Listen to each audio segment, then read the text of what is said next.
Hello, my name is Zane Grant. I'm the Executive Director of CASA, which stands for Court Appointed Special Advocates, and our job is to work with children involved in the court system. And today, I'm happy to be reading to you Gratitude is My Superpower. Every day, I am grateful for so many things, for the sun that warms and the birds that sing. I am grateful for my family and friends, for the books I write, and for my pens. I'm grateful for the raindrops and the beautiful rainbow, for the trees and flowers, and for the first snow. I am grateful to my little readers and their parents too, and that's why I dedicated this book to you. Hi, my name is Betsy, and this is Mr. T. I am only 7, but he is 70. You wouldn't know to look at him. He never seems to age. He slowly moves around the house and doesn't have a cage. One day, when I was playing with him, I suddenly felt quite sad. "What's the matter?" Mom said. "You're usually so glad." "It's Mr. T," I said to her. "I think there's something wrong. To carry that big house all day, he has to be so strong. Do you think it stops him from having fun like me? I've never seen him run or jump as happy as can be." "Oh, my dear, you mustn't worry. Mr. T is fine. Turtles have different needs in life. They're not like yours or mine." The nature of a turtle is harmless, quiet, and shy. They love to hide inside their shells when people pass them by.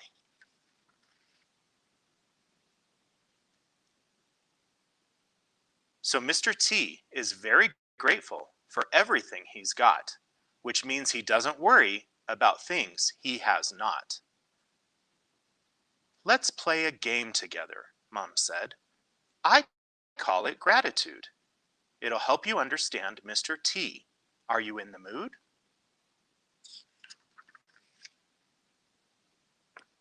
Mom takes me to the garden and just behind the flowers. Picking up a stone, she says, "This has superpowers." Every time you're upset when things don't go as planned, you take out your gratitude stone and hold it in your hand. The stone will work its magic, and soon you'll begin to see everything that's happening is how it's meant to be.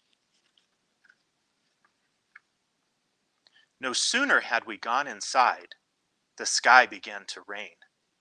Tears began to fill my eyes. I wanted to go out again. Remembering my special stone, I squeezed it with all my might.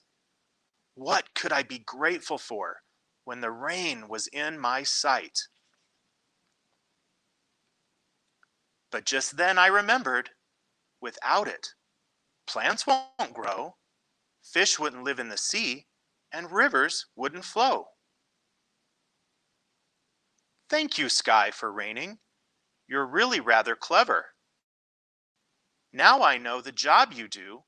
You can rain whenever.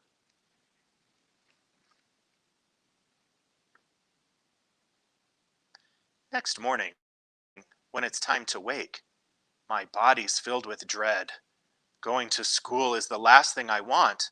I'd rather stay home instead. Beneath my pillow is my stone. I squeezed it once again, remembering the friends I'd see and my teacher, Miss Blaine.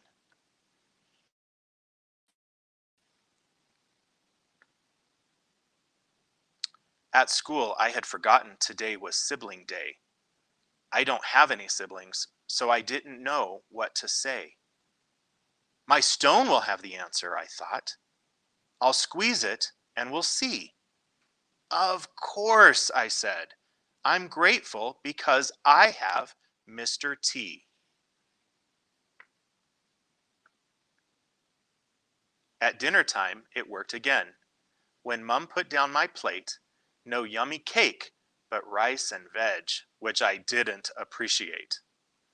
But then I remembered the children who aren't as lucky as me to have a healthy, warm meal cooked by their mummy.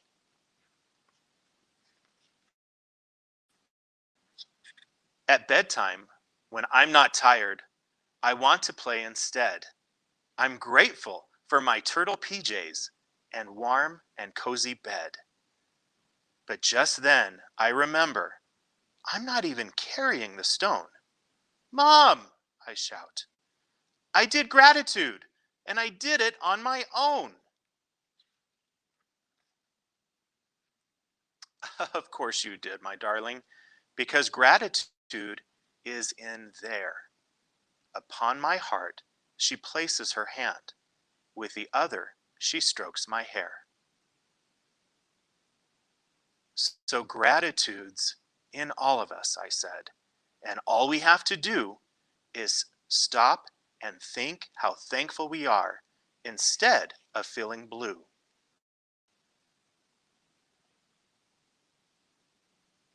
Next day, during playtime, there is a new boy there with shiny braces on his teeth and curly, light brown hair.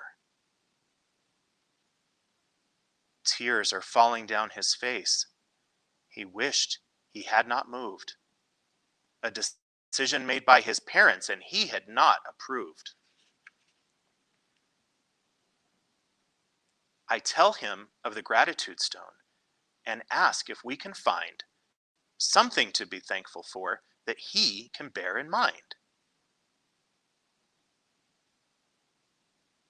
He holds the stone and thinks a minute, a smile across his face.